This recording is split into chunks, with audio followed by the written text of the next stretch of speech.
Why is it that a tree grows effortlessly from a tiny seed into a towering giant, pushing through solid concrete without stress, without anxiety, without a single moment of doubt? Yet you and I struggle and strain to grow our bank accounts by even the smallest amount.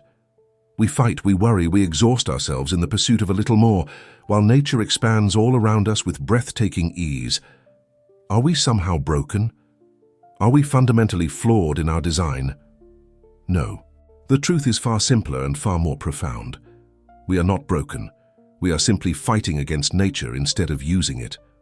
Over a century ago, a quiet philosopher named Wallace D. Wattles uncovered a secret that the natural world has known since the beginning of time. There is a biological force inherent in the fabric of the universe itself, a law of growth that wants to expand your wealth just as desperately as it wants to grow an oak tree from an acorn. There is a particular kind of exhaustion that gnaws at the soul of the ambitious person, and perhaps you know it intimately. It is the feeling that growth requires constant, unrelenting force, that if you stop pushing for even a single moment, you will not simply pause but actively shrink. You have been taught, either explicitly or through the silent pressure of society, that to want more is to sign up for a life of endless struggle. Every morning you wake up and wonder how long you can sustain this pace, this effort, this war against circumstances that seem designed to keep you small. The weight of it presses down upon your chest, and somewhere deep inside, a voice whispers that perhaps you were not meant for expansion at all. But what if everything you have been taught about growth is fundamentally wrong? What if the very struggle you believe is necessary is actually the thing preventing your expansion? Wallace D. Wattles, writing in an era when most people accepted poverty as an inescapable fate, saw through the illusion that traps so many of us today. He understood that we think ambition means fighting for more, clawing our way upward against impossible resistance. Yet Wattles taught something radically different. True expansion is not a fight at all. It is a surrender, a conscious alignment with the life force that animates every growing thing in the universe. He wrote words that should be carved into the consciousness of every person who desires a fuller life. The desire for riches is simply the capacity for larger life-seeking fulfillment. Consider the magnitude of that statement and let it penetrate the walls of your conditioning. Your desire for more is not greed, it is not selfishness, it is not some character flaw to be suppressed and apologized for. It is life itself, pressing against the boundaries of your current existence, seeking room to expand. You do not have to force this growth any more than a flower forces itself to bloom. The force is already there, already pressing, already seeking expression. Your only task, and this is the promise I make to you today, is to learn how to remove the blocks, to align yourself with this unstoppable law of growth. When you do, your financial expansion will become as natural and as inevitable as the rising of the sun each morning. There is a distinction that separates those who exhaust themselves in pursuit of wealth from those who seem to attract it with mysterious ease, and that distinction lies in understanding the difference between mechanical effort and organic power. Mechanical effort is the grinding, pushing, forcing approach that treats your financial life like a machine, to be operated through sheer willpower. Organic power is something else entirely. It is the recognition that you are not a machine, but a living expression of a universe that is itself alive and seeking to expand. Today I am offering you a pact, an agreement between us that will change the way you understand your own potential. In this video, you will learn why your desire for more is not a personal weakness, but actually the infinite intelligence of life-seeking expression through the vessel of your being. You will discover a precise 3-step expansion protocol that will allow the life force itself to build your empire, using you as its instrument of creation. But I must warn you of something before we proceed, something that will be revealed in its fullness later in our journey together. There is a specific mindset, a particular feeling that many people mistake for virtue, that acts like poison to this growth force. It is the feeling of settling, of making do, of telling yourself that wanting more is somehow beneath you. This growth poison has stunted the potential of millions of people who could have lived lives of magnificent expansion, and it may be running through your own veins right now without your awareness. I will reveal the true nature of this poison in Part 4, And when I do, you will understand why some people remain small despite their best efforts. For now, I ask you to make a commitment, to plant a seed in the fertile ground of your consciousness. If you feel something stirring within you as you hear these words, if some part of you recognizes that you were meant for more than the life you are currently living, then I invite you to comment the words, "I am growing," below this video. This is not merely an engagement trick or a hollow gesture. It is the planting of an intention, the first acknowledgement that you are ready to align with the law of growth. Like a seed pushed into dark soil, this declaration marks the beginning of something that will soon push upward toward the light. Subscribe now if you have not already, for the wisdom we are about to explore together has the power to transform not just your finances, but the entire trajectory of your existence. To understand the law of growth that Wallace D. Wattles revealed to the world, you must first grasp a fundamental truth about the nature of reality itself. Wattles wrote with crystalline clarity, "Life, by living, multiplies itself. It is forever becoming more. It must do so if it continues to be at all." This is not poetry, though it contains poetic beauty. This is a statement of universal law, as binding and as reliable as the law of gravity. Life does not have the option of remaining static. The moment any living thing stops growing, it begins dying. There is no neutral ground, no comfortable plateau where you can rest indefinitely. The universe in which you exist is an expanding system, constantly pressing outward into greater complexity, greater expression, greater abundance. Consider for a moment what this means for the desires that stir within your heart. When you feel the pull toward a more luxurious home, toward richer experiences, toward greater knowledge and deeper beauty, you are not experiencing some superficial craving manufactured by advertising or social comparison. You are experiencing the life force itself, the same force that drives galaxies apart from one another, the same force that transforms caterpillars into butterflies, the same force that evolved human consciousness from simple cellular organisms over billions of years. Your desire for expansion is not separate from the cosmic impulse toward growth. It is that impulse expressing itself through the particular circumstances of your individual existence.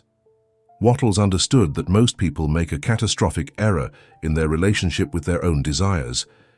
They treat wanting more as something shameful, something to be hidden or suppressed. Religious traditions misunderstood, social conditioning absorbed without question, family patterns inherited unconsciously, all of these conspire to make you feel guilty for the very impulse that could set you free. But when you align with the truth that Wattles taught, everything changes. The universe is not neutral about your expansion. It actively supports it because in supporting your growth, it is supporting its own fundamental nature. When you grow, the universe grows. When you expand, you become a channel through which the infinite expresses itself more fully. This is why trying to suppress your desire for wealth is not humility. It is a form of cosmic rebellion. You are attempting to stand against the tide of universal expansion, and this is a battle you cannot win. The pressure will continue to build whether you acknowledge it or not. The life force does not care about your excuses, your rationalizations, or your false modesty. It seeks expression, and if you will not provide a willing channel, it will find another way, often through the pain and disease that come from blocking the natural flow of energy. Understanding this truth is the first step toward liberation, the recognition that your ambition is not your enemy but your ally, not a temptation to be resisted but a calling to be answered. Think about what happens when you plant a seed in fertile soil. You do not have to stand over it and command it to grow. You do not have to threaten it or bribe it or exhaust yourself, pushing it upward from beneath the earth. The growth impulse is already contained within the seed itself, encoded in its very structure by billions of years of evolutionary refinement. All you must do is provide the conditions, water, sunlight, nutrients, and then step back and allow the miracle to unfold. The seed knows how to become a tree because becoming a tree is what seeds do. It is their nature, their purpose, their destiny. And you, beloved seeker, are a seed of consciousness planted in the soil of infinite possibility. The conditions you must provide for your own growth are not physical resources, but mental alignments. When Wattles speaks of aligning with the life force, He is speaking of a shift in perception, a reorganization of your relationship with your own desires. Instead of fighting against your wanting, you learn to cooperate with it. Instead of feeling ashamed of your ambition, you recognize it as the voice of the universe speaking through you. This shift does not require physical effort. It requires only the willingness to see yourself and your desires in a new light. And once this shift occurs, once you truly understand that your expansion serves the cosmic purpose, you will find that doors begin to open, opportunities begin to appear, and resources begin to flow toward you with a naturalness that feels almost miraculous. The universe, according to Wattles, is not a dead mechanism, but a living, thinking substance that responds to the thoughts and intentions of consciousness. When you hold in your mind a clear image of the larger life you desire, when you align your emotions and beliefs with that image, you are communicating directly with this thinking substance. You are placing an order, so to speak, with the infinite kitchen of creation. And just as a seed placed in soil triggers a cascade of biological processes that result in growth, your clearly held intention triggers a cascade of universal processes that result in manifestation. This is not magic in the sense of violating natural law. It is magic in the sense of working with natural law so profound that it appears miraculous to those who do not understand it. But here is where many seekers stumble and fall short of their potential. They hear these ideas and become excited, but they fail to grasp the full implications.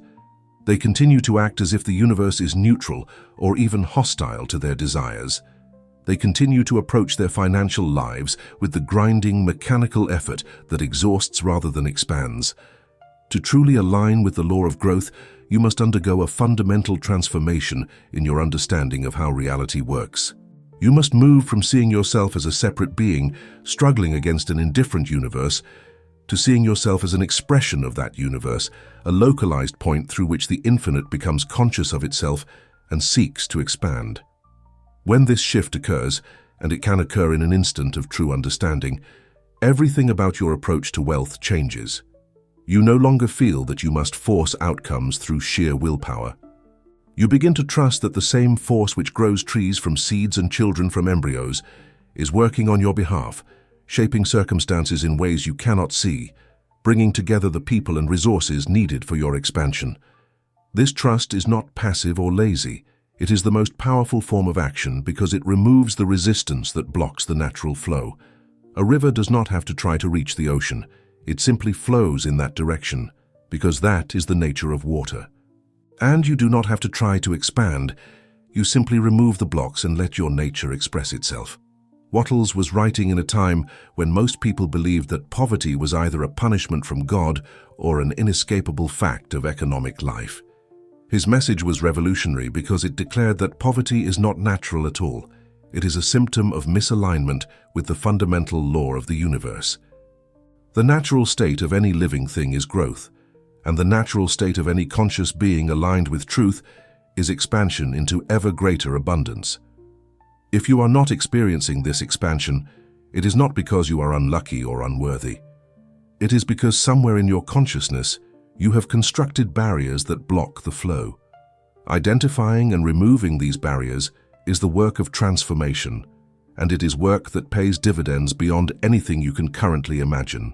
Consider the implications of this truth for your daily life. Every moment you are either aligned with the law of growth or resisting it. Every thought you think either opens the channel wider or constricts it further. Every belief you hold either supports your expansion or stunts it. This is not meant to create anxiety or self-judgment. It is meant to empower you with the recognition that you are not a victim of circumstances, but a creator of reality. The same life force that builds galaxies and evolves species is available to you, waiting only for your permission to flow through you and create the larger life you desire. The question is not whether this force exists or whether it is available to you. The question is only whether you will align with it or continue to resist it. The desire for riches, properly understood, is one of the holiest impulses a human being can experience. It is the soul's recognition that it is capable of more, deserving of more, destined for more. When you feel this desire, you are feeling the infinite pressing against the boundaries of the finite, seeking to break through into fuller expression. Wattles taught that to deny this desire is to deny life itself, and to deny life is the only true sin. Every other so-called sin is simply a symptom of this fundamental denial, a consequence of blocking the flow that wants to move through you. When you understand this, you stop apologizing for wanting wealth. You start recognizing your desire as a sacred message from the universe, a call to become more than you have been. This understanding is the foundation upon which everything else we will discuss today is built. Without it, the techniques and strategies I will share will be mere mechanical actions, drained of their power.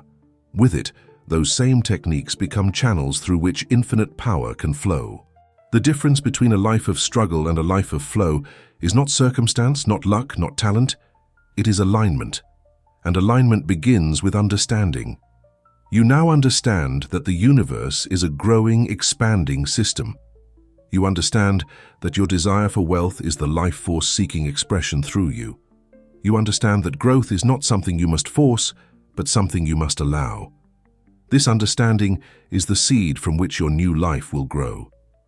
As we move forward together, remember that you are not learning tricks or techniques to manipulate reality.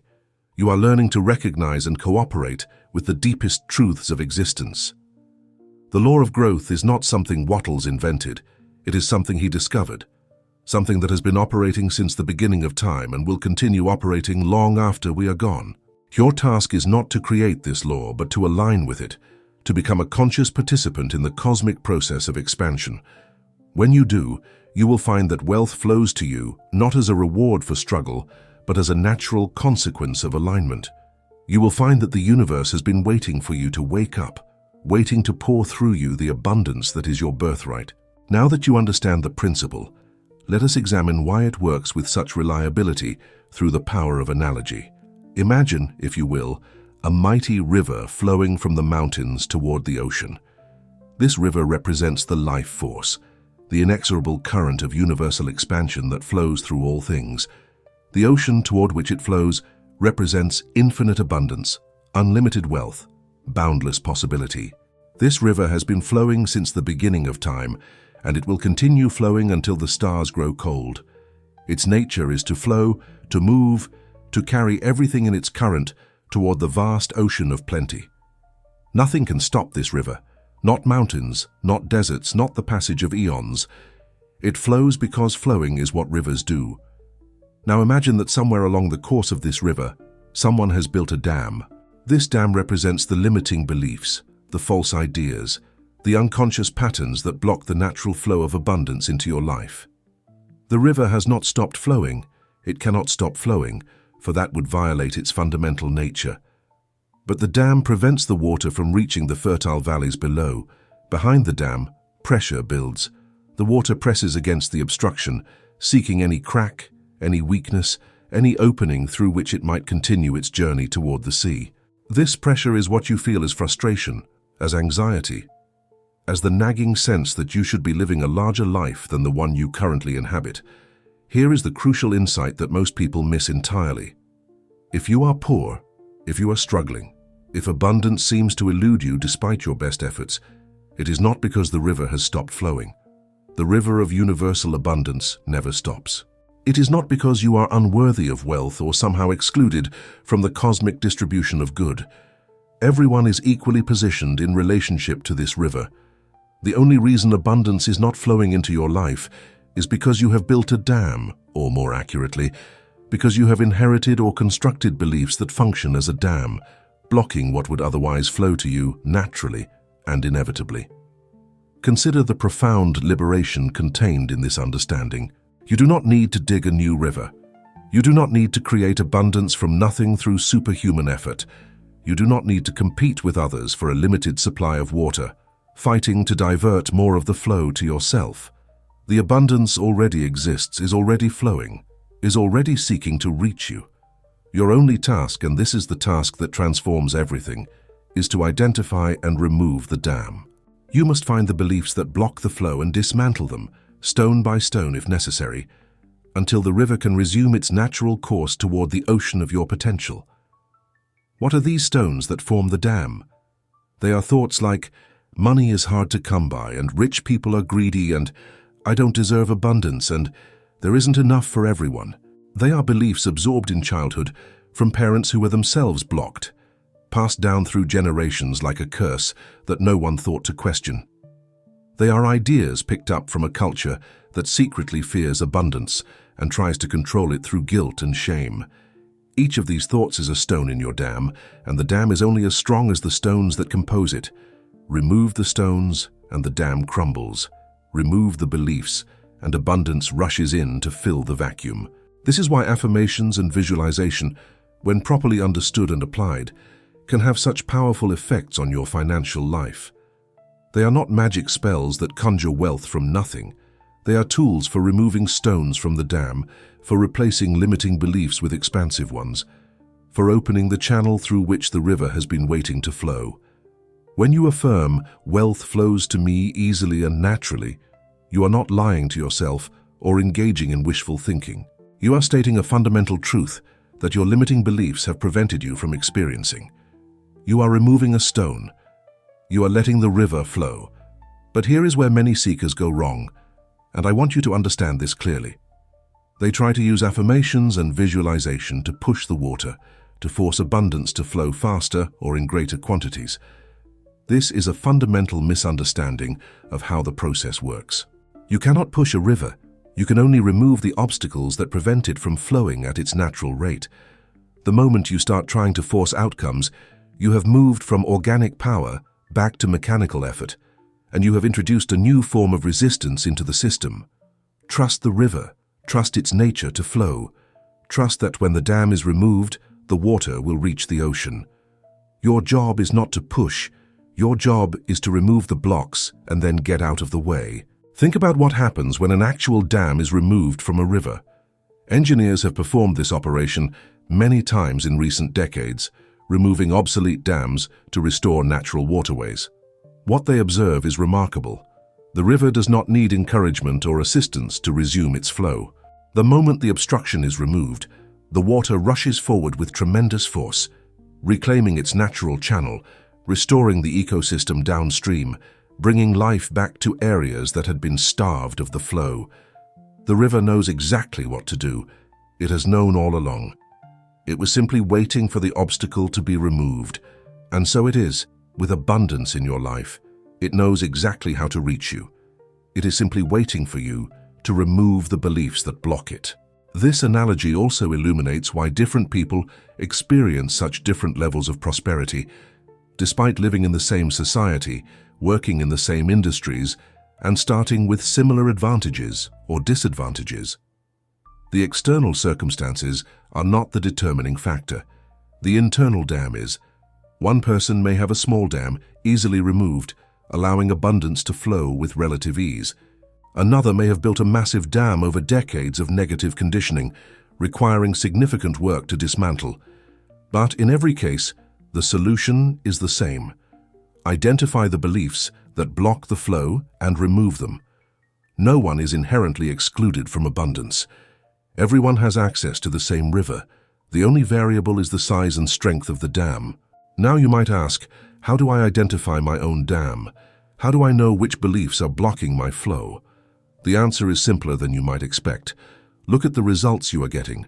The river always tells the truth about the condition of the dam.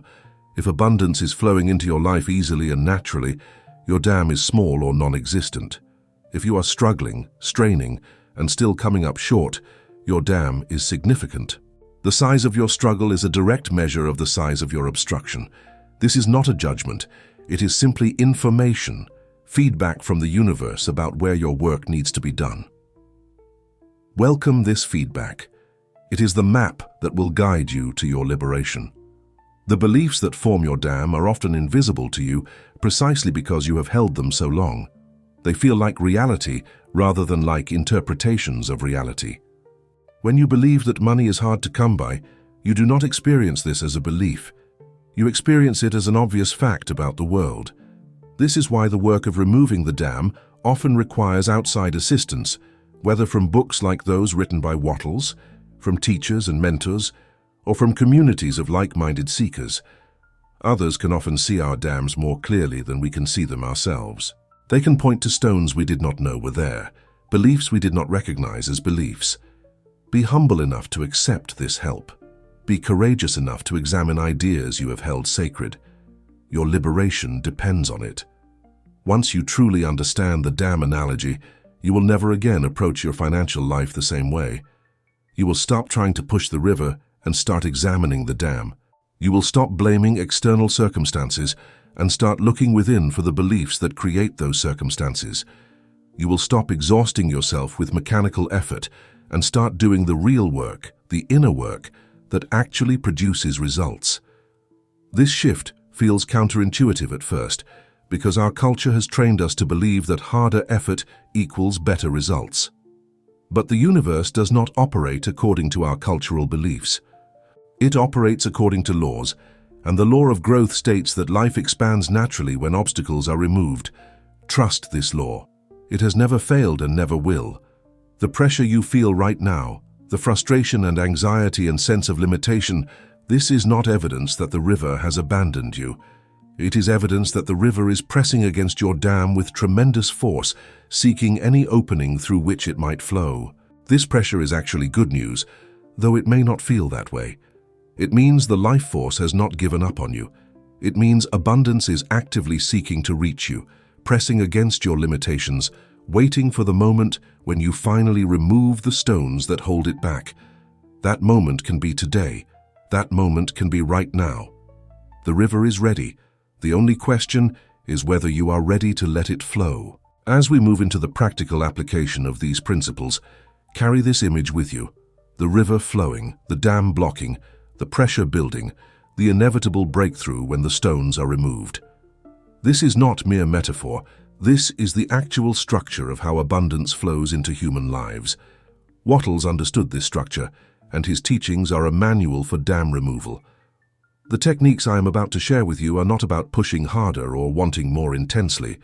They are about systematic identification and removal of the beliefs that block your flow. Master this process, and you will never struggle with abundance again. The river will carry you to the ocean of your dreams before you can execute any protocol for expansion. Before you can take any practical step toward the larger life that awaits you, there is an internal state you must cultivate, a state without which all techniques become mechanical gestures devoid of power. This state is permission. Not permission from others, not permission from society, not permission from some external authority that you imagine holds power over your destiny. The permission I speak of is permission from yourself to yourself. Full, unconditional, unapologetic permission to be great. This single psychological shift is the prerequisite for everything that follows, and without it, you will sabotage every opportunity that comes your way. Consider how deeply the habit of self-limitation has been woven into your consciousness. From your earliest years, you received messages about who you were allowed to be and what you were allowed to have. Perhaps you were told directly that you should not want too much, should not dream too big, should not think yourself special. Perhaps the messages were more subtle. A parent's worried expression when you spoke of ambitious goals, a teacher's dismissive response to your creative ideas, a peer group that mocked anyone who tried to rise above mediocrity. These messages accumulated over years and decades, forming an invisible ceiling on your self-concept, a boundary you learned not to cross. The tragedy is that you internalized these external limitations and began enforcing them yourself. You no longer need others to hold you back. You hold yourself back with exquisite efficiency. When an opportunity for expansion appears, something inside you whispers that you are not ready, not worthy, not capable. When you glimpse the larger life you could be living, you quickly look away, telling yourself that such lives are for other people, special people, people fundamentally different from you. You have become your own jailer, and the prison you have constructed is more secure than any that could be built from stone and steel because you carry it with you wherever you go. Wallace D. Wattles understood that this self-imposed limitation is the primary obstacle to the operation of the law of growth. The life force cannot expand through you if you will not let it. The river cannot flow if you keep rebuilding the dam every time a stone falls. Permission is not a one-time decision, but an ongoing practice, a constant vigilance against the tendency to shrink back into the small self you were taught to be. Every day, You must consciously choose expansion over contraction. Every day, you must actively permit yourself to want more, to be more, to have more. This is not arrogance, it is alignment with your true nature as an expression of the infinite. What does it mean practically to give yourself permission to be great? It means examining every area of your life where you have been playing small and consciously choosing to expand. It means noticing when you hold back your ideas in meetings because you fear judgment and speaking anyway. It means recognizing when you settle for relationships that do not fulfill you because you doubt you deserve better and demanding better. It means catching yourself in the act of self-diminishment, apologizing for your success, hiding your wealth, pretending to be less capable than you are, and stopping. These patterns of shrinking have become so automatic that you do not notice them, but they are silently strangling your potential with every passing day. Permission also means refusing to shrink to fit other people's comfort zones. This is perhaps the most challenging aspect of this work because it requires you to prioritize your expansion over others' approval. Many people around you have a vested interest in your staying small. Your growth threatens them because it highlights their own stagnation.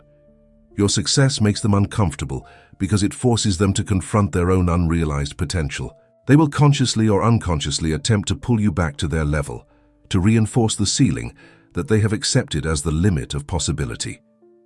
You must love these people, but you must not let their limitations become yours. The permission to be great is not the permission to be cruel or selfish or indifferent to others' suffering. This is a common misunderstanding that must be addressed directly. True greatness includes generosity, compassion, and service. When you expand, you gain greater capacity to help others expand. When you become wealthy, you gain greater resources to share with those in need. The permission you are giving yourself is not permission to step on others, but permission to step into your full power, a power that, when aligned with love, benefits everyone it touches. Do not let false modesty disguise itself as virtue. Do not let fear of criticism prevent you from becoming who you were meant to be. Think of permission as the key that unlocks the door between your current reality and the larger life waiting for you. You can stand before that door for decades, knowing the larger life is on the other side, feeling its warmth and light through the cracks. But if you do not give yourself permission to turn the key and walk through, you will remain forever in the small room of your present circumstances. No one else can turn this key for you. No amount of education or opportunity or luck will matter if you do not permit yourself to receive what they offer. Permission is the fundamental act of self-liberation, the moment when you declare to yourself and the universe that you are ready to be great. How do you know if you have fully given yourself this permission? Pay attention to how you feel when you imagine your largest possible life. If you feel excitement mixed with fear, that is natural and healthy. Fear of the unknown accompanies all expansion. But if you feel guilt, shame, or a sense that you would be somehow wrong to have that life, you have not yet completed the work of permission. These negative emotions are signals that limiting beliefs still operate in your consciousness, that stones remain in your dam. Note these feelings, trace them to their source, and consciously replace them with the truth. You deserve to be great because you are an expression of the life force that created the universe. The state of permission is not a single achievement, but a continual practice. Every new level of expansion will bring new challenges to your permission. Each time you reach a ceiling you once thought was your limit, you will encounter a new ceiling above it, and you will need to give yourself permission to transcend that one as well. This is actually good news because it means the process of expansion is infinite. There is no final destination at which you arrive and stop growing. There is only the eternal adventure of becoming more, and permission is the passport that allows you to continue the journey without end. Consider also that permission has a metaphysical dimension beyond the psychological. When you give yourself permission to be great, you are aligning your individual will with the universal will that seeks expression through you. You are telling the life force, yes, I am willing to be your channel. Yes, I accept the responsibility of expansion. Yes, I will allow you to flow through me into manifestation. This alignment creates a resonance between your personal desires and the cosmic impulse. And this resonance is what produces the synchronicities and opportunities that seem miraculous, but are actually natural consequences of alignment. Permission is your half of a conversation with the infinite, your agreement to participate consciously in the drama of creation. The practical exercises I will share in the coming section will only work to the extent that you have cultivated this state of permission. If you practice them while simultaneously believing that you do not deserve success, you will create interference patterns that cancel out your efforts. It is like trying to drive a car with one foot on the accelerator and one foot on the brake. You may move forward slightly, but you will burn out the engine in the process. Before you attempt any technique for expansion, spend time in the inner work of permission. Examine your beliefs about what you deserve. Question every limit you have accepted. Consciously choose to be great. This inner preparation is not separate from the outer work. It is the foundation that makes the outer work effective. I want you to understand something important about this state of permission. It does not depend on your current circumstances. You can give yourself permission to be great, whether you are currently rich or poor, successful or struggling, young or old. Permission is a present moment choice that is always available to you, regardless of what has come before or what currently surrounds you. The person in the mansion and the person in the studio apartment have equal access to this state. The seasoned entrepreneur and the first-time job seeker can both choose it. Your past does not determine your permission, only your present willingness matters. This is liberating because it means you can begin right now, exactly where you are, with exactly what you have. As we transition into the practical protocol, carry this truth with you. You have permission. Say it silently to yourself right now. Feel what it feels like to fully permit your own greatness. Notice any resistance that arises and gently release it. You are an expression of the life force that creates galaxies and grows sequoias. You are not separate from this force. You are this force, localized in a particular body at a particular time. Of course, you have permission to be great. How could it be otherwise? The universe did not create you to be small. It created you to be a channel for its infinite expansion. Accept this truth, and the techniques that follow will work with astonishing power. Reject it, and no technique in the world will help you. Prepare yourself then for the practical work ahead. You have cultivated the state of permission. You understand that your desires are the life force seeking expression. You know that abundance is a river waiting to flow through you. Now it is time to learn the specific steps that will open the channel and allow your expansion to begin. These steps are not complicated, but they require your full attention and commitment. Wattles gave us the blueprint. Now we will explore how to build upon it. The expansion protocol awaits. Are you ready to grow? Now we enter the practical dimension of this teaching, the specific steps that will transform your understanding into tangible results. Wallace D. Wattles was not a philosopher content with abstract principles. He was a teacher dedicated to practical application, to giving ordinary people tools they could use to transform their ordinary lives into extraordinary ones. The expansion protocol I'm about to share with you consists of 3 steps, each building upon the last, each essential to the whole. These steps are simple enough for anyone to understand, but profound enough to change everything when consistently applied. Listen carefully, for in these 3 steps lies the difference between dreaming of wealth and actually creating it. The first step of the expansion protocol is to acknowledge the impulse. This may sound simple, but it is revolutionary in its implications. Most people, when they feel a desire for something better, immediately suppress that desire. They have been trained to view wanting as weakness, ambition as arrogance, desire for luxury as spiritual failure. So when the impulse arises, the impulse for a better home, a finer car, a more fulfilling career, greater wealth, they push it down, dismiss it, or feel guilty about it. This suppression is the first stone placed in the dam. Every time you deny your desire for expansion, you block the channel through which expansion could flow. Instead of suppressing the impulse, Wattles teaches us to acknowledge it fully and completely.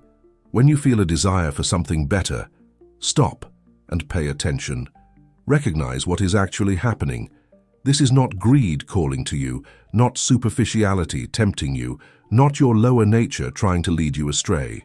This is life itself, the very force that animates the universe seeking fuller expression through you. The desire you feel is sacred because it comes from the same source that grows forests and birth stars. Say yes to this desire. Not a hesitant, qualified yes, but a full-throated, unconditional yes. Tell the desire, I see you, I acknowledge you, I honor you as the voice of life speaking through me. This acknowledgement is not passive, it is an active opening of the channel. When you say yes to desire, you are reversing years of conditioning that taught you to say no. You are telling the life force that you are willing to be its instrument, willing to expand, willing to become more. This yes creates a kind of vacuum in your consciousness, a space where the new can enter. Without this yes, there is no space. Your consciousness is completely filled with denial and resistance, leaving no room for expansion to occur. The acknowledgement clears the channel. It is the first and most fundamental step, because without it, the subsequent steps cannot function. Let me be specific about how to practice this acknowledgement in your daily life. When you see a beautiful home and feel a stirring of desire, do not quickly dismiss it with "I could never afford that," or "Who needs such extravagance?" Instead, pause. Feel the desire fully. Acknowledge it by saying, either silently or aloud, "This desire is life seeking fuller expression through me. I say yes to this expansion." When you encounter someone living the kind of life you secretly want, do not protect yourself with criticism or envy. Acknowledge, "My attraction to this life is life calling me forward. I say yes." This practice, repeated consistently, begins to reprogram your relationship with desire itself. The second step of the expansion protocol is to visualize the larger life. Once you have acknowledged the impulse, once you have said yes to the life force seeking expression through you, you must give that force a form to fill. Energy without form dissipates into nothing. Desire without direction becomes frustration. The life force is infinitely creative, but it requires a mold, a template, a blueprint through which it can manifest in the physical world. Your visualization provides this mold.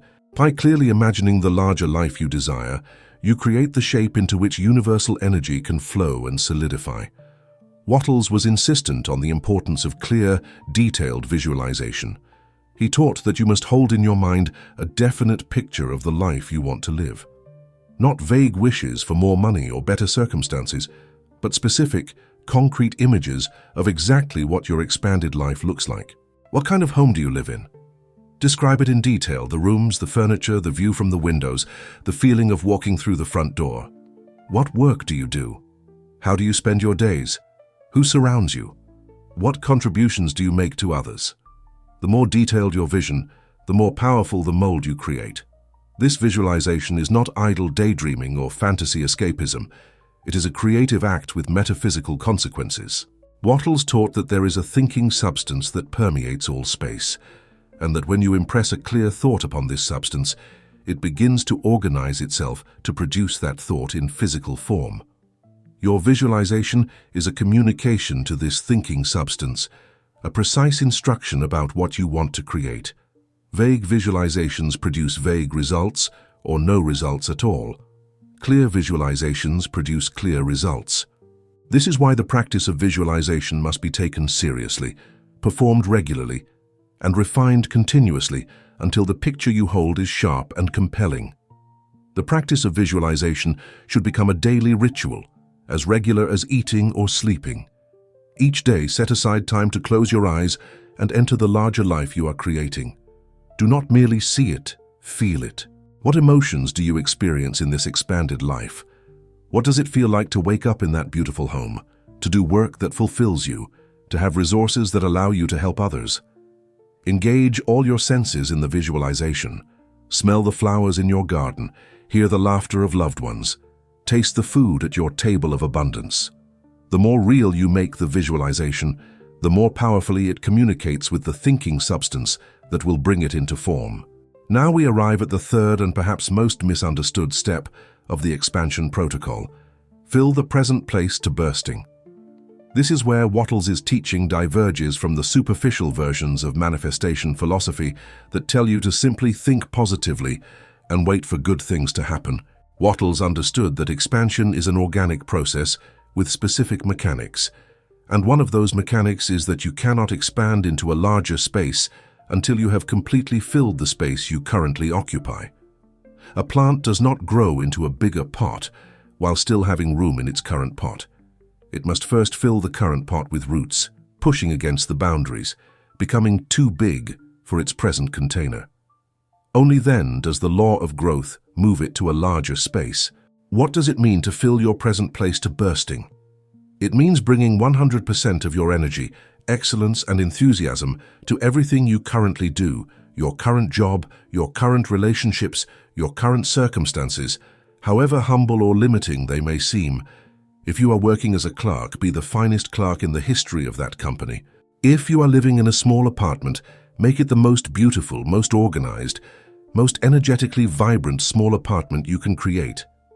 If your current relationship feels limited, bring so much love and attention to it that it either transforms into something magnificent or naturally gives way to something better. This step is where most people fail, and it is worth understanding exactly why. The human tendency is to withhold effort from circumstances we consider beneath us. We think, why should I give my best to this job when I deserve something better? Why should I invest fully in this apartment when I'm planning to move to a mansion? Why should I bring excellence to this relationship when this person doesn't appreciate me?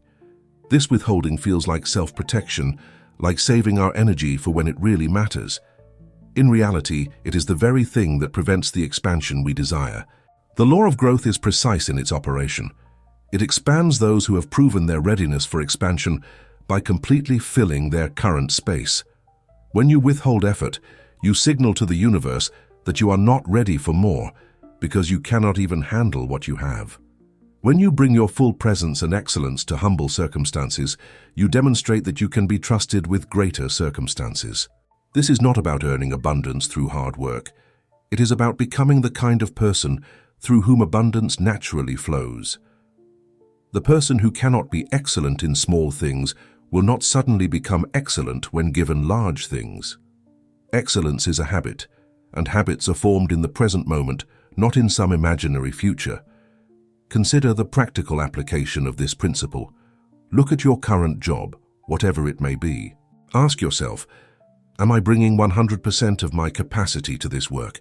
Am I looking for ways to improve, to contribute more, to add more value? Or am I coasting, doing the minimum, saving my real effort for some future opportunity that I imagine is more worthy of me? Be honest in this assessment, because the universe already knows the answer, even if you try to hide it from yourself. If you are not completely filling your current place, you have identified the blockage that prevents your expansion. The solution is not to find a better place. The solution is to completely fill the place you are in. This applies equally to your relationships, your health, your personal development, and every other area of life. The person who neglects their current body while dreaming of being fit someday will never be fit. The person who ignores their current relationships while fantasizing about perfect love will never find it. The person who wastes their current resources while imagining future wealth will never become wealthy. The law of growth does not respond to fantasy. It responds to present moment action. It asks, what are you doing with what you already have? Are you filling your current pot to bursting? Are you ready for a bigger pot? When you combine all three steps, acknowledging the impulse, visualizing the larger life, and filling the present place to bursting, you create a powerful alignment that makes expansion inevitable. You are saying yes to the life force, giving it a clear form to fill, and demonstrating through your actions that you are ready to receive more. This combination is unstoppable. It aligns your conscious desires, your subconscious programming, and your physical actions into a single coherent intention. The universe has no choice but to respond, because you have met all the conditions for growth. You have become like the seed that has germinated, pushed through the soil, and is now reaching toward the light. Nothing can stop your expansion. The expansion protocol is not a one-time exercise, but a way of life. Each day presents new impulses to acknowledge, new opportunities to refine your vision, new challenges to fill with your excellence. As you master these three steps, they will become automatic, a habitual pattern of engaging with reality that produces continuous expansion. You will no longer experience growth as something that happens occasionally and unpredictably. You will experience it as a constant process, as natural as breathing, as reliable as the sunrise. This is what Wattles promised, and this is what thousands of practitioners have discovered. When you align with the law of growth, growth becomes your permanent state. Having learned the 3 steps of the expansion protocol, you must now understand how to carry this work forward beyond specific exercises into a general orientation toward life. The protocol is not meant to be practiced in isolation, performed for a few minutes each day, and then forgotten while you return to habitual patterns of thinking and being. It is meant to catalyze a fundamental shift in how you engage with everything you encounter, a shift that Wattles called the growth mindset. This mindset, once adopted, transforms every moment into an opportunity for expansion and makes you an agent of cosmic growth wherever you go. The growth mindset begins with a simple commitment: to look for ways to improve everything you touch. This is not an exhausting perfectionism that criticizes and finds fault. It is a creative orientation that asks, in every situation, how can this be better? How can I add value here? How can I leave this person, place, or thing more expanded than I found it? This question, held consistently in consciousness, activates a creative faculty that most people never access. You begin to see possibilities where others see only fixed circumstances. You begin to generate solutions where others see only problems.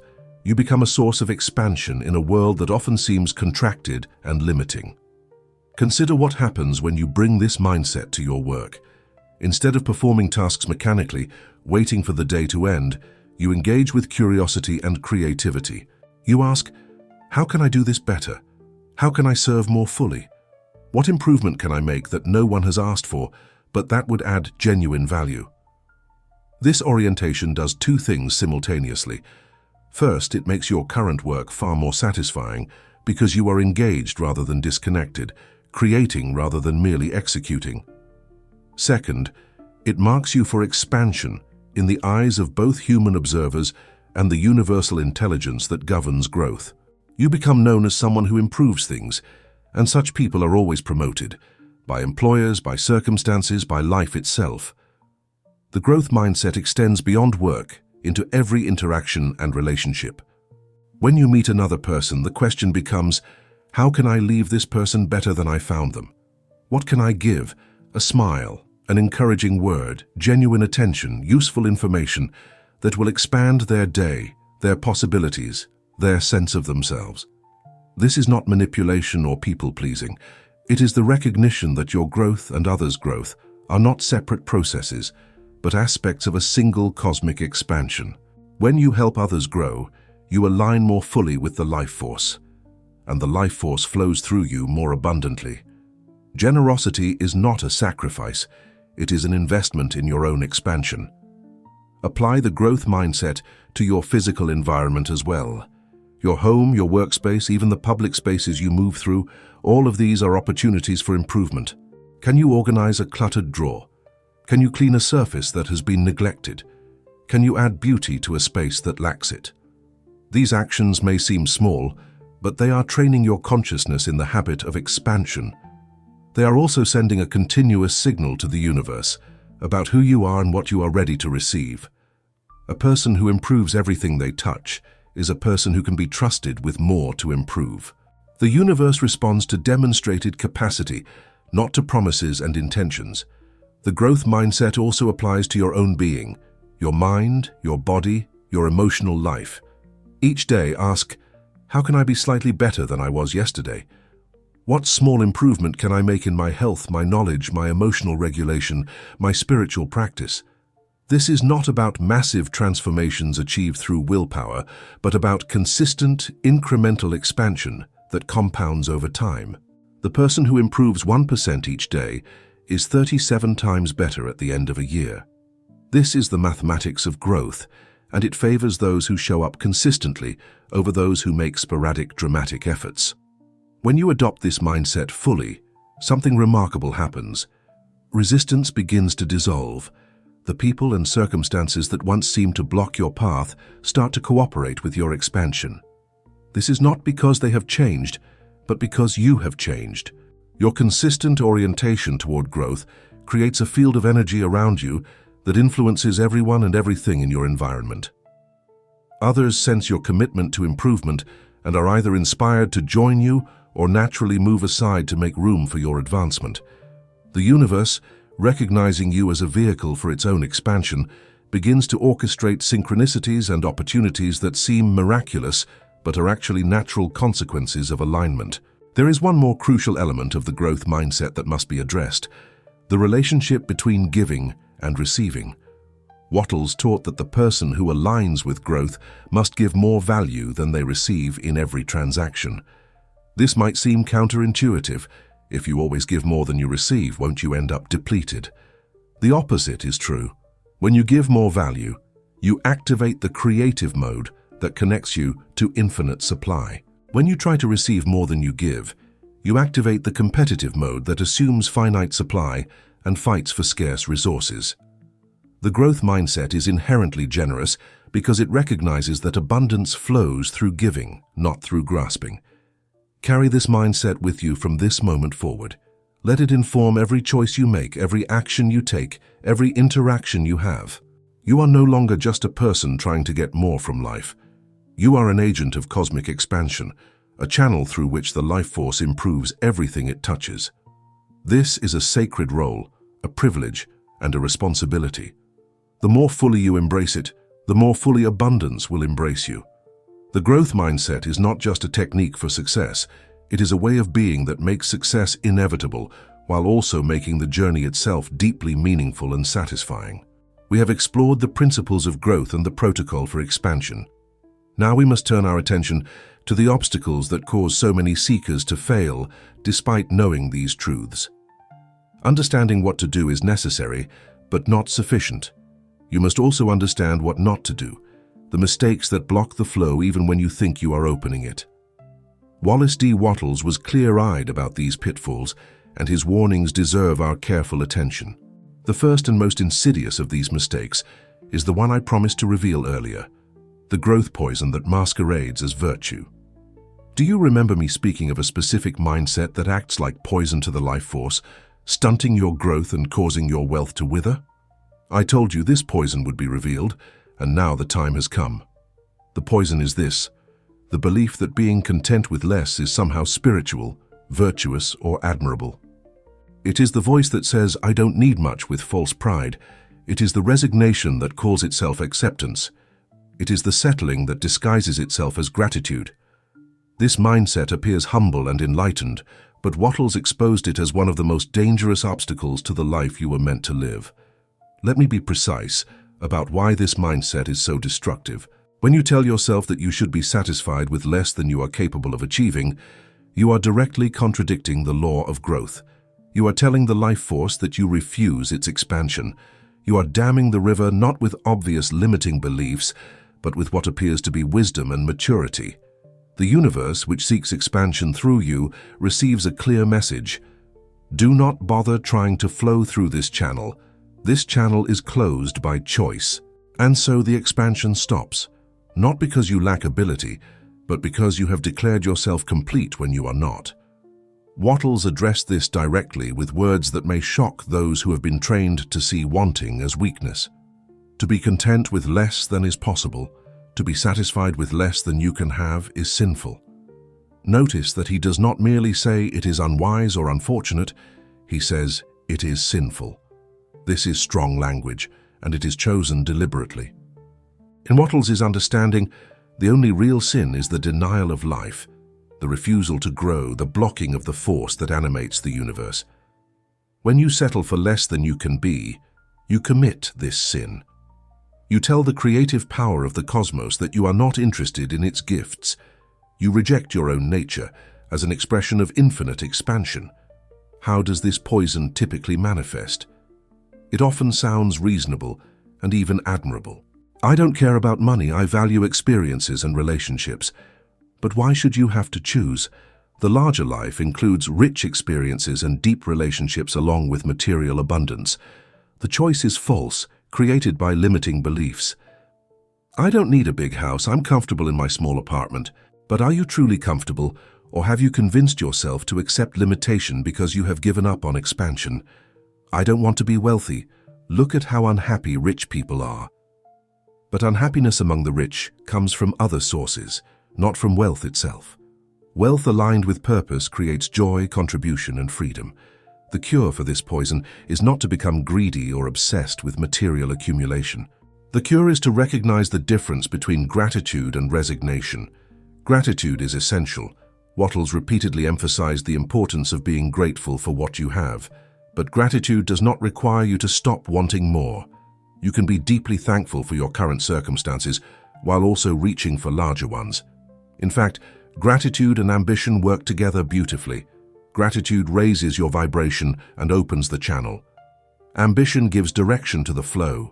Resignation masquerading as contentment closes the channel entirely. Examine your own mind honestly.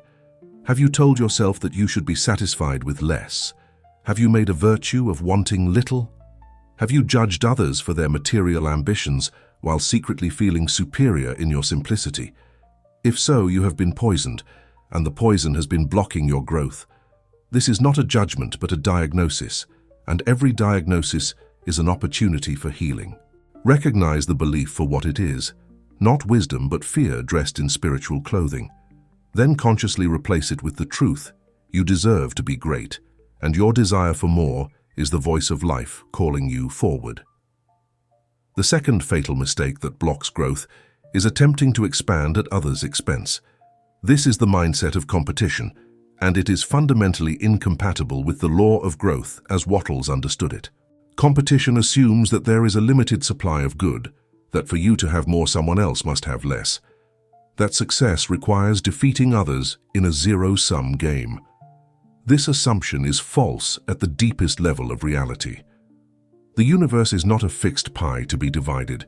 It is an infinite source that creates new wealth in response to consciousness aligned with growth. When you try to grow by shrinking others, taking their customers, undermining their reputation, hoarding resources to prevent them from competing, you violate the fundamental nature of the life force. Growth, as the universe practices it, is growth for all. When a forest expands, every tree grows. When the economy is healthy, opportunities multiply for everyone. When you expand in alignment with the law, your growth creates conditions that help others grow too.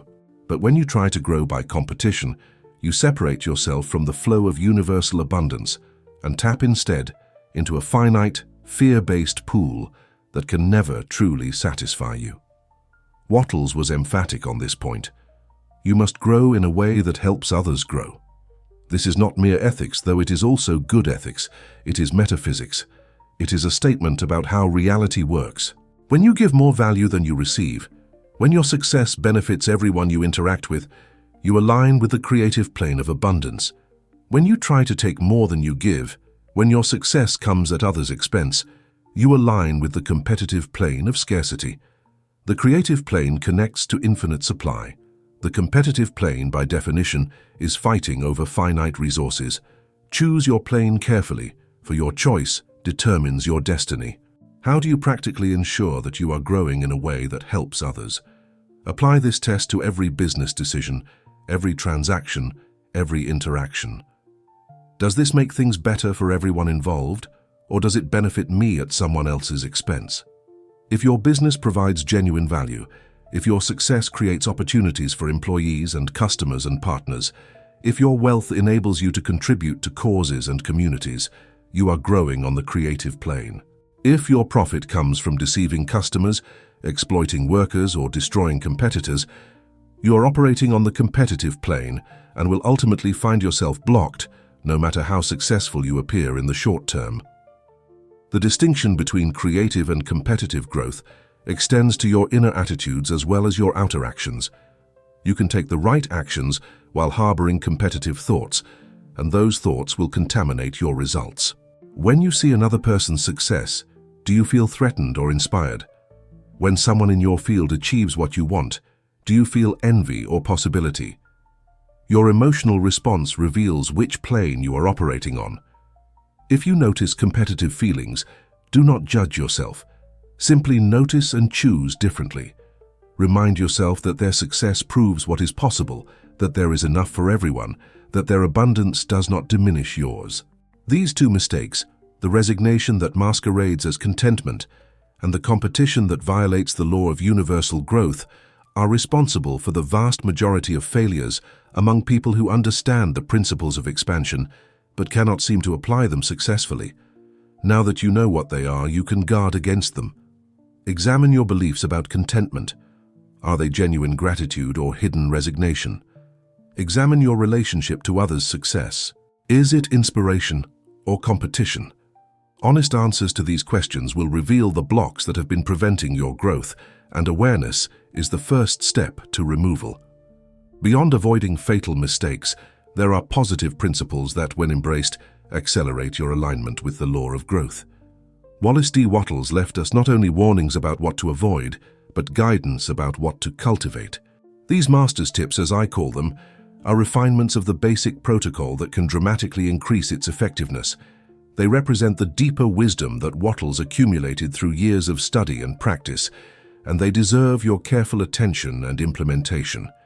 The first and perhaps most important tip is understanding the true purpose of wanting wealth. Wattles wrote, "You want to get rich in order that you may eat, drink, and be merry when it is time to do these things." This is not a justification for hedonism or superficial pleasure-seeking. It is a recognition that life is meant to be enjoyed, that the physical experiences available to us in human form are gifts to be savored. When you have wealth, you can eat food that nourishes and delights you. You can drink beverages that elevate your spirits and celebrate your existence.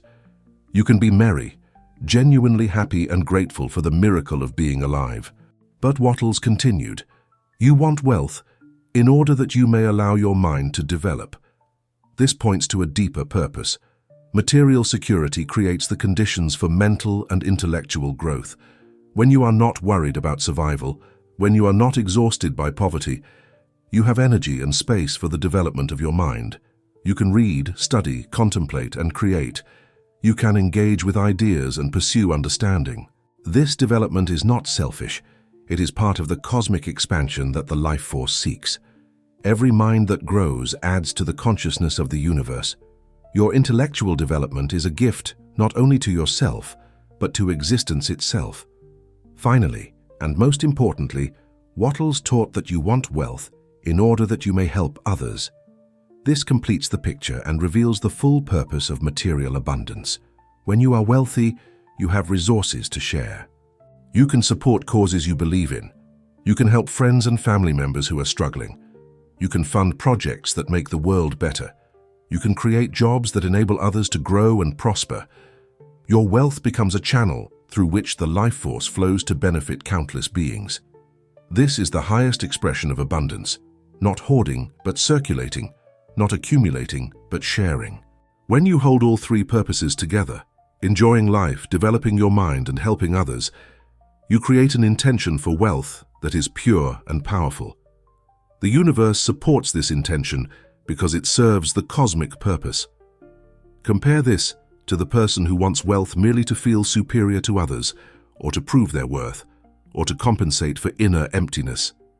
These motivations are contaminated, and contaminated intentions produce contaminated results.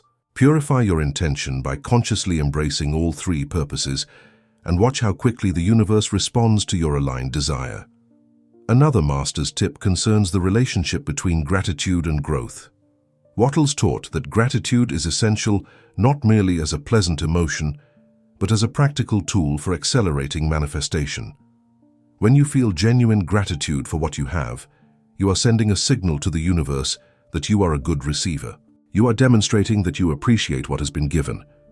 This demonstration makes the universe more willing to give more because its gifts are being recognized and valued.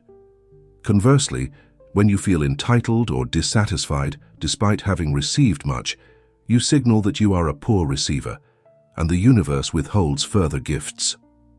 Practical gratitude involves more than vague feelings of thankfulness. It requires specific acknowledgement of specific blessings. Each day, identify particular things you are grateful for and feel the gratitude fully. Your health, your senses, the people who love you, the roof over your head, the food in your kitchen, none of these should be taken for granted. When you cultivate this specific felt gratitude as a daily practice, you open the channels of reception wider and wider. You become what might be called a gratitude magnet, attracting more of what you appreciate. Yet another tip concerns the importance of staying in what Wattles called the certain way. This means thinking and acting in the manner that produces results, regardless of appearances that might suggest otherwise. The certain way includes holding your vision clearly, giving more value than you receive, and trusting the law of growth even when circumstances seem discouraging. Many people begin the practice with enthusiasm, but abandon it when results do not appear immediately. They let temporary appearances shake their faith and return to old patterns of thought and action, but the certain way requires persistence through apparent failure. Wattles taught that if you are doing things in the certain way, you must not worry about results or timing. The law of growth operates according to its own schedule, which may not match your impatience. A seed planted today does not produce fruit tomorrow, but if the seed is good and the soil is fertile and the conditions are right, fruit will come. Your task is to tend the garden, not to pull up the plants every day to check on the roots. Trust the process. Stay in the certain way. Do not let temporary discouragement cause you to abandon a practice that would have produced results if you had persisted just a little longer. One final master's tip deserves emphasis: the importance of taking action. Wattles was clear that mental work alone is not sufficient. You must also act in the physical world, taking steps toward your vision, doing what you can do today with what you have available. The universe responds to demonstrated intention, and demonstration requires action. Thinking about your larger life, visualizing it, feeling grateful for it, these practices are essential but incomplete. You must also move your body, make calls, send emails, create products, serve customers, and engage physically with the world. Action is the bridge between the mental image and the physical manifestation. The action required is not frantic or desperate. It is what Wattles called efficient action. Doing each thing that can be done, completing each task that presents itself, making the most of each opportunity that arises. This is different from the exhausting mechanical effort we discussed earlier. Efficient action flows naturally from aligned intention. When your mind is clear about what you want, and your gratitude opens the channels of reception, you will find that the right actions suggest themselves. You will know what to do and when to do it. Trust this guidance, act upon it, and watch the law of growth move you toward your vision with power and precision. Everything we have discussed, the law of growth, the expansion protocol, the mistakes to avoid, the tips to embrace, might seem like spiritual philosophy disconnected from the hard realities of the physical world. But Wallace D. Wattles' teaching is not merely spiritual. It is rooted in the deepest truths of physical reality as well. The law of growth is not a metaphor or a belief system. It is a description of how the universe actually operates, and nowhere is this more evident than in the undeniable phenomenon of biological evolution. By understanding the connection between your desire for wealth and the evolutionary impulse that has shaped all life on Earth, you will gain unshakable confidence in the law you are learning to apply. Consider what evolution has accomplished over the past 4 billion years on this planet. From simple single-celled organisms floating in primordial oceans, life has grown into staggering complexity and diversity. Plants that convert sunlight into energy, animals that run, swim, and fly, human beings who contemplate the stars and compose symphonies. This is not a story of stagnation or decline. It is a story of relentless expansion. Life has moved consistently from simple to complex, from unconscious to conscious, from limited to expanded. This movement has not stopped for an instant in 4 billion years, and it shows no signs of stopping now. What drives this evolutionary expansion? It is exactly the force that Wattles identified: the life force, the inherent tendency of life to become more. Every mutation that produces a more capable organism, every adaptation that allows a species to thrive in a new environment, every leap in complexity that opens new possibilities for experience and expression, all of these are manifestations of the same growth law that operates in your own desire for wealth. Evolution is not random and purposeless, as some materialist interpretations suggest. It has a clear direction: more life, more complexity, more consciousness. You are part of this direction. Your desires are evolution expressing itself through you. Think about what this means for your ambitions. When you feel the desire for greater wealth, for a larger life, for expanded possibilities, you are not experiencing some personal quirk or cultural conditioning. You are experiencing the same drive that turned single cells into human beings over billions of years. You are feeling the evolutionary impulse, the voice of life itself telling you that more is possible, that expansion is the nature of existence, that growth is your birthright and your destiny. This desire cannot be argued away or suppressed indefinitely. It is as fundamental to your nature as the desire for food or the need for air. Fighting it is fighting evolution itself. Evolution also teaches us something important about the nature of growth. It cannot be stopped, only temporarily blocked. Despite 5 mass extinctions, despite catastrophic asteroid impacts, despite ice ages and volcanic winters, life on Earth has continued to expand.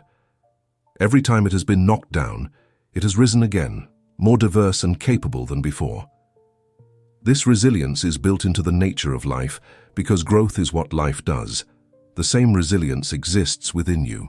Whatever setbacks you have experienced, whatever failures have temporarily halted your expansion, the life force within you remains intact and ready to grow. You cannot be permanently defeated any more than evolution itself can be permanently defeated. Consider also that evolution is not competitive in the way we often imagine. We speak of survival of the fittest, as if evolution were a battle in which organisms fight to the death for limited resources. But this is a misunderstanding. Evolution produces cooperation as often as competition. Cells cooperated to form multicellular organisms. Organisms cooperate in ecosystems that are more productive than any single species could be alone. Humans cooperate in societies that accomplish what no individual could achieve. The evolutionary impulse expresses itself through cooperation at least as much as through competition. When you grow in a way that helps others grow, you are aligned with evolutionary wisdom. When you try to grow by defeating others, you are working against the deeper pattern. The consciousness you possess is itself the latest product of evolutionary expansion. For billions of years, life existed without awareness of itself. Then, through gradual development, creatures emerged that could sense their environment, then creatures that could feel emotions, then creatures that could think symbolically, and finally creatures like us, who can contemplate our own existence and consciously direct our own growth. This capacity for self-directed evolution is perhaps the most remarkable development in the history of life on Earth. You can choose to grow. You can consciously align with the law of growth and participate intentionally in cosmic expansion. No previous life form has possessed this ability. You are evolution becoming aware of itself and taking charge of its own direction. This evolutionary perspective should fill you with confidence as you apply the principles we have discussed. You are not doing something strange or unusual when you seek to expand your wealth and your life. You are doing what life has always done, what the universe has always done. You are participating in the most fundamental process in existence. The force that grew forests and evolved mammals and developed human consciousness is the same force that can grow your bank account and evolve your career and develop your potential. You are working with the grain of the universe, not against it. How could you fail when you have billions of years of momentum behind you? The evolutionary perspective also helps us understand the discomfort that often accompanies growth. In biological evolution, major transitions are often preceded by periods of stress and difficulty. The fish that first emerged onto land experienced enormous challenges. Its gills were useless, its fins were poorly adapted for walking, and the new environment was harsh and unfamiliar. But this discomfort was not a sign that the fish should return to the water. It was a sign that something new was being born, something that would eventually walk and run and fly and think. Your discomfort is similar. The frustration and limitation you feel are not signs that you should give up and accept your current circumstances. They are signs that you are ready for expansion, that a larger life is trying to emerge through you. Let this understanding permeate your consciousness. You are evolution in action. Every time you acknowledge a desire for more, you are the evolutionary impulse speaking. Every time you visualize a larger life, you are conscious evolution directing itself toward greater complexity and capability. Every time you fill your present place to bursting, you are creating the conditions for the next evolutionary leap. You are not separate from the 4 billion-year story of life on Earth. You are its current leading edge, the place where the universe is right now becoming more of what it has always been moving toward. This is your identity. This is your purpose. This is your destiny. Allow me to offer you an illustration that will make this principle unforgettable. Consider the crab, a creature that has been growing on this planet for hundreds of millions of years. The crab possesses an unusual feature. Its skeleton is on the outside. This exoskeleton provides protection, structure, and support for the crab's soft inner body. It is essential for the crab's survival. But this exoskeleton also presents a problem. It cannot grow. Unlike your bones, which expand as you develop, the crab's shell remains fixed at the size it was when it hardened. This creates an inevitable crisis as the crab's inner body continues to expand. Imagine the experience of a growing crab. Inside its shell, pressure builds as tissue expands against the hard boundary. The shell that once felt like a perfect home now feels cramped and constricting. Every movement requires effort as the crab pushes against walls that will not yield. This is deeply uncomfortable, a constant pressure, a perpetual sense of being squeezed into a space too small. If the crab could think in human terms, it might tell itself that something is wrong, that it should stop growing, that the discomfort is a sign of failure or inadequacy. But the crab does not think this way. The crab knows, through the wisdom encoded in billions of years of evolution, exactly what is happening and exactly what must be done. When the pressure becomes great enough, the crab does something remarkable. It casts off its old shell entirely. In a process called molting, the crab backs out of the structure that has defined and protected it, leaving the old exoskeleton behind like an abandoned house. For a time, the crab is vulnerable, soft-bodied and exposed, without the armor it relied upon. This is a dangerous period, and many crabs are eaten by predators during molting, but the crab accepts this vulnerability as the price of growth. Within hours or days, a new shell begins to form larger than the old one, with room for the expanded body that required this transformation. The crab resumes its life in a bigger home. Do you see yourself in this story? The shell you are currently wearing, your current job, your current income level, your current circle of relationships, your current self-concept, was once perfectly sized for who you were. It provided protection and structure, allowing you to function effectively in the world. But you have been growing. The life force has been expanding through you, developing your capabilities, increasing your capacity for life. Now the shell feels tight. The pressure you experience, the frustration, the sense of being held back, the feeling that you were meant for more, is not a sign that something is wrong. It is a sign that you have outgrown your current shell and it is time to molt. Many people misinterpret this pressure and make tragic decisions based on their misinterpretation. They feel the discomfort of expansion pressing against limitation and conclude that they should stop growing. They try to shrink back to fit the old shell instead of breaking out into a larger one. They tell themselves that their ambitions are unrealistic, that they should be content with what they have, that the discomfort is a message to give up. But the discomfort is exactly the opposite message. It is the universe telling you that you are ready for more, that your soul has grown too large for your circumstances, that the time for transformation has arrived. Like the crab, you will have to go through a vulnerable period as you molt. Leaving the old shell, the old job, the old income level, the old identity, means exposing yourself to uncertainty and risk. This vulnerability is frightening, and it is why so many people choose to remain cramped in shells they have outgrown, rather than face the open water of possibility. But you must understand that the vulnerability is temporary. The new shell will form. The larger life will solidify around you. The risk of molting is real, but the certainty of stagnation if you refuse to molt is worse. A crab that refuses to molt does not stay safely protected. It dies, crushed by its own growth within a shell that cannot expand. The discomfort of poverty, of limitation, of unrealized potential, this is your shell becoming too tight. It is the signal that transformation is needed and imminent. Do not fight this discomfort or try to numb it with distraction and denial. Welcome it. Thank it for delivering its message.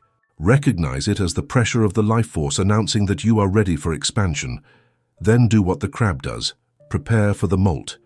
Begin the process of casting off the old shell, the old beliefs, the old habits, the old circumstances that cannot contain who you are becoming. Step into the vulnerability of transformation, trusting that a larger shell awaits on the other side. This is the story of every successful life: growth, pressure, discomfort, transformation, growth again. The cycle never ends as long as you are alive and aligned with the law of growth. Each time you think you have reached your final form, the life force will continue to expand through you, and you will feel the pressure building again. This is not a curse. It is the greatest blessing imaginable.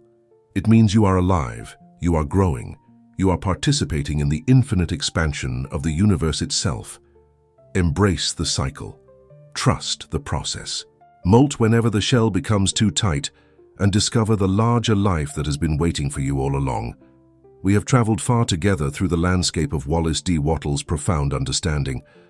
Let us now gather the threads of our exploration and weave them into a synthesis that will remain with you long after this video ends.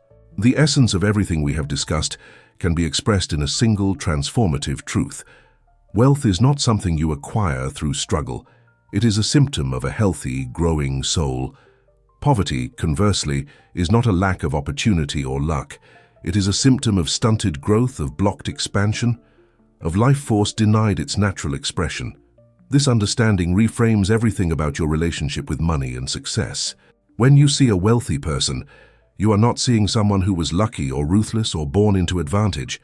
You are seeing someone through whom the life force flows relatively freely, someone whose beliefs and actions align with the law of growth, someone who has learned, consciously or unconsciously, to remove the blocks and let abundance flow. When you see a poor person, you are not seeing someone who is unlucky or lazy or inferior. You are seeing someone whose flow is blocked, someone whose dam is high, someone who has not yet learned to align with the natural expansion of the universe. This is not judgment, it is diagnosis, and diagnosis always points toward healing. If you are experiencing poverty or limitation, the message is clear and liberating. You are not broken, you are blocked. The problem is not with you, the problem is with the beliefs and patterns that obstruct your natural expansion. These blocks can be removed. The dam can be dismantled. The river is already flowing, already pressing, already waiting to rush into your life with abundance and opportunity. All the power you need for transformation is already present within you and around you.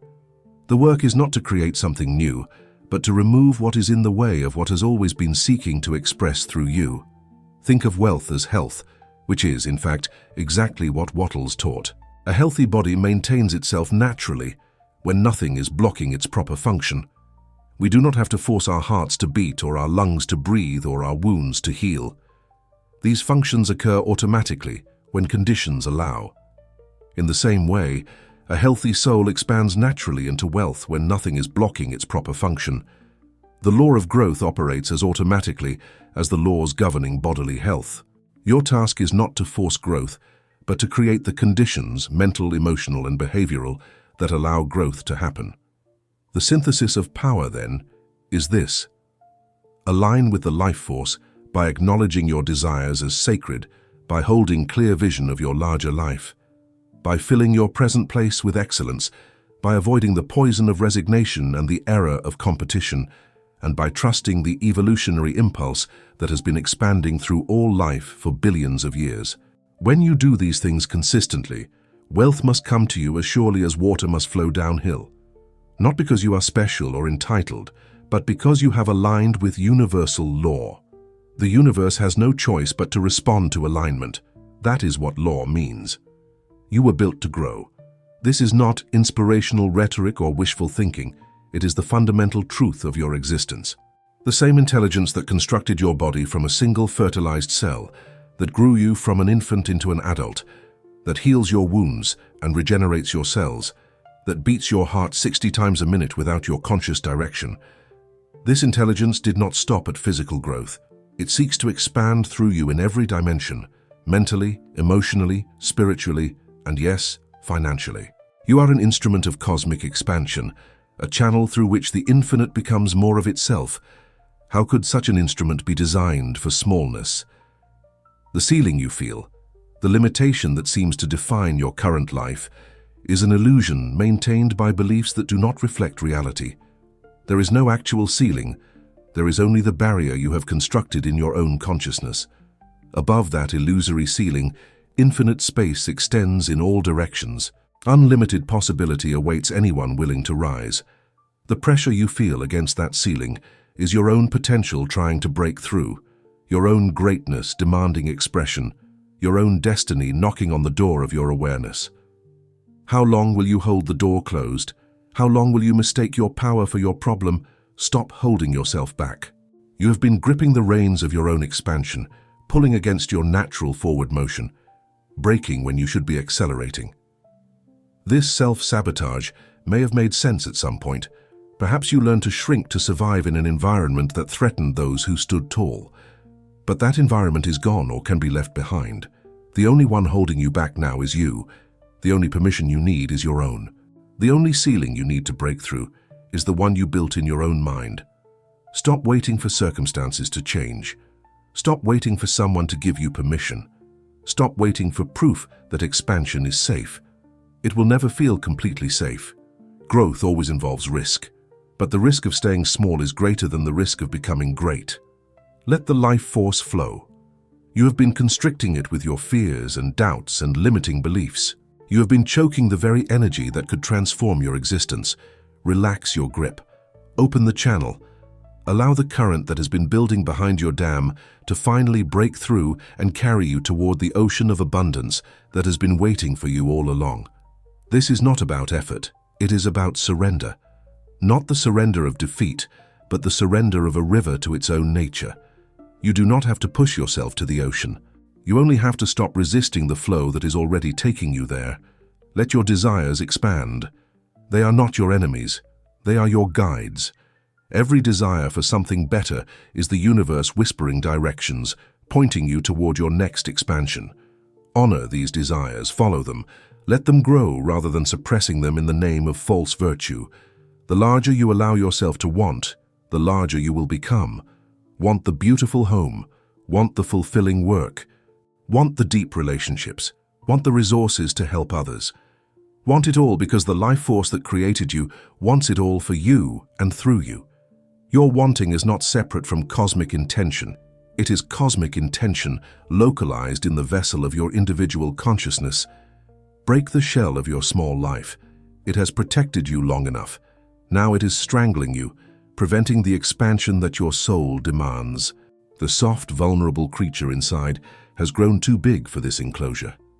It is time to molt, to cast off the old identity that can no longer contain who you are becoming, to step into the open water of possibility and grow a new shell that fits your expanded self.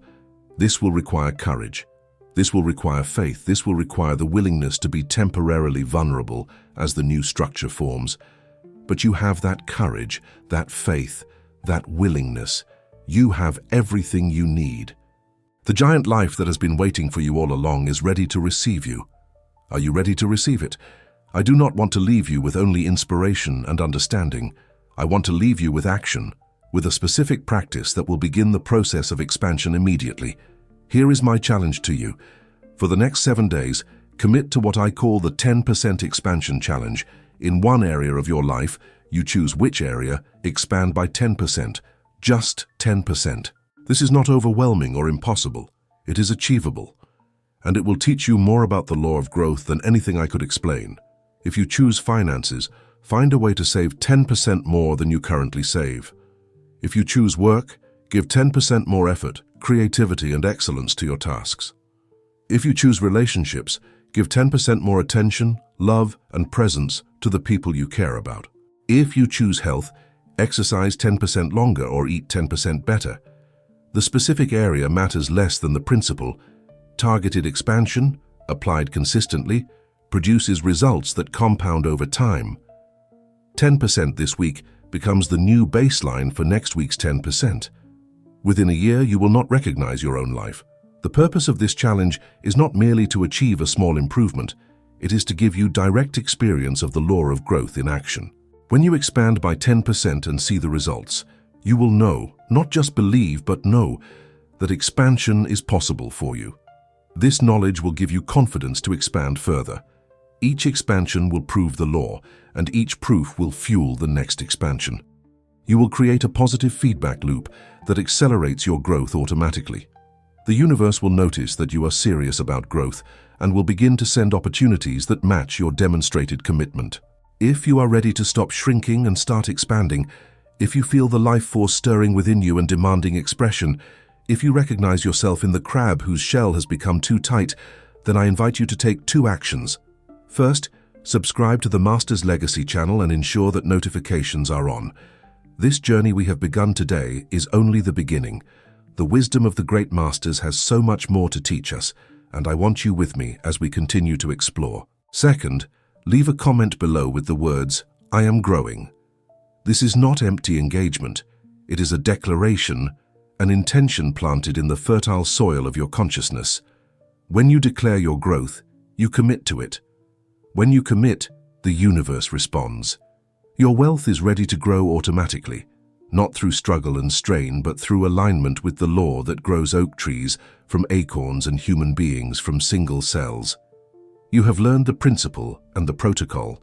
You know the mistakes to avoid and the tips to embrace. You understand that your desire for expansion is the evolutionary impulse that has been expanding life for 4 billion years. You have seen yourself in the crab that must molt to grow. Now there is only one thing left: to choose. Choose expansion. Choose growth. Choose the larger life that has been waiting for you all along. The life force is ready. The universe is ready. The only question is, are you ready? I believe you are. Now prove it, to yourself and to the cosmos that conspires in your favor. Let your wealth grow automatically. Let the Master's legacy guide your way.